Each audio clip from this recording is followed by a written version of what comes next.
Boker Tov, good morning. Today is Friday, February 23rd, Erev Shabbat, Parshat Tetzave. It's one thing to have data, helpful, good to have raw data in front of you, but it's meaningless unless you know how to interpret the data that's in front of you. We think about the Torah portion of Parshat Tetzave, and it presents to us the vestments of the Kohen Gadol and the Kohanim in general, what they wore. And one of those things that we're told that the Kohen Gadol was supposed to wear was a Choshen HaMishpat, a breastplate that was connected to his ephod, to the special tunic, roby thing. Torah has a lot of detail to help us understand fully what the Choshen Mishpat was. The breastplate with stones on it, precious, semi-precious stones assigned to each of the tribes of Israel with the names of the tribes on it and other names as well, Avram, Yitzchak, and Yaakov. Also, Kol Ele Shivtei Yisrael, discussion about that these are the tribes of Israel. And then the Torah says that you should place into the Choshen HaMishpat the Urim and Tumim. That's it. The Urim and Tumim. With no discussion and no description of what the Urim and Tumim are. We don't know what they are. In fact, when we come to this depiction of the actual preparation of these vestments in Parshat Pekudei, Vayakhel Pekudei, we have all that presented to us. We have no description of the Urim and Tumim being created. The breastplate's created. But nothing about the Urim and Tumim, this thing that's not defined for us. Only when you get to Vayikra, when Moshe is dressing his brother Aaron, so they were told that Moshe placed the Urim and Tumim into his vestments.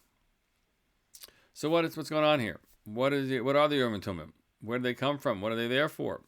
And Rashi and the Ramban make it clear that the Urim and Tumim were the sacred name of God, the ineffable name of God, his Shem HaMeforash, the one which is the name that's not a descriptor, it is God's name itself, and it's placed inside the Choshen HaMishpat.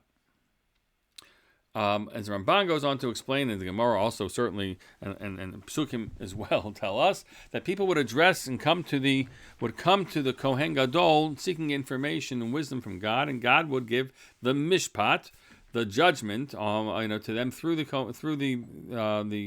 Urim and Tumim that would light up in some way the breastplate. It would provide light. Perhaps, as Gemara describes, maybe having certain letters would protrude, maybe letters would connect together. But people would ask a question, and the answer would be given to them. So as the Torah describes, the beginning of Shoftim tells us that after Yeshua died, they said, who should go and fight for us? And so they went to ask of God, and the answer was Yehuda Ya'aleh. Yehuda Ya'aleh, Yehuda should go first, should go up and fight. So the Ramban sits in this for a while, and he says, let's talk about what happens here. The Kohen Gadol would concentrate, he says, on the holy name of God in the Urim, and what that would then cause is that the letters would again light up for him. And so they were the letters that spelled Yehuda Ya'aleh. The problem was, says the Ramban, that those letters could spell other words too, and how are you supposed to know which word it's supposed to be? I have some data in front of me, but I don't know how to interpret the data. I have a letter jumble, but I don't know what to make of the letter jumble, what it's there for. And so the Ramban says that's where the Tumim, the other part of it, comes in. Because then the Kohen Gadol would turn and put his mind towards this, and the Tumim would grant to him a capacity to understand. Because just having the letters wasn't enough. And in fact, we've discussed once before, I don't remember what the context was, maybe it was on Rosh Hashanah morning, the story of Chana. Chana is davening to Hashem, her lips are moving and you can't hear her voice. Eli, the Kohen Gadol, thinks she's a shikora, he thinks she's drunk, and she says, Lo Adoni, it's not true, no sir. I'm actually an ishak shat ruach.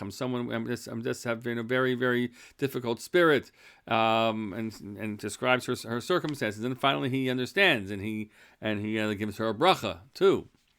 And there was one interpretation which says that what happened was that Eli was there watching, and he asks the Urim Tumim, what's up with this woman? And the letters Shin Chaf Reish Hey shine for him, which he interprets to mean shikora, she's drunk. Whereas really, he misunderstood what was being told to him, and they can readjust those letters, and they spell the word kishera, which means kosher. She's really on the up and up, this woman. And when she says to him, the Gemara actually describes this. When she says to him, "Lo Adoni," no sir, it's not merely she says, "No, you're incorrect." She really says, "Lo Adonata," you're not the master of this. You're missing. You're not chopping. God hasn't given you the ability in this understanding, right, to really interpret what's happening in front of you. Just because the Urim has lit up these letters for you, and you have letters in front of you, doesn't mean that you know what to do with them. And the wisdom that you need has to come from Hashem to know what something does mean and what something doesn't mean. And that's the thing that when we seek wisdom from God, it's not merely to have data and information. It's actually the capacity to interpret it and to make sense out of it. So much of life is that way, right?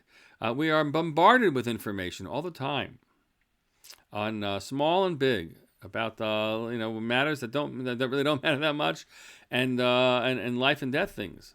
And even when it comes to the present circumstances for the Jewish people, right? There's information in front of us. We don't really know how to make sense out of it. Oh, maybe I was wrong, right? And the answer is we need the wisdom, an inspiration of the Tumim from God to always know what we are supposed to do with it, what we have in front of us, how to interpret it, and then to know how to respond with it as well. May God grant us that wisdom and that ability without the breastplate and the sacred name of God, but just as who we are, to infuse us with the ability to make the right, to read the moment, to read the present, and to know what to do with it as well. Wishing you all Shabbat Shalom.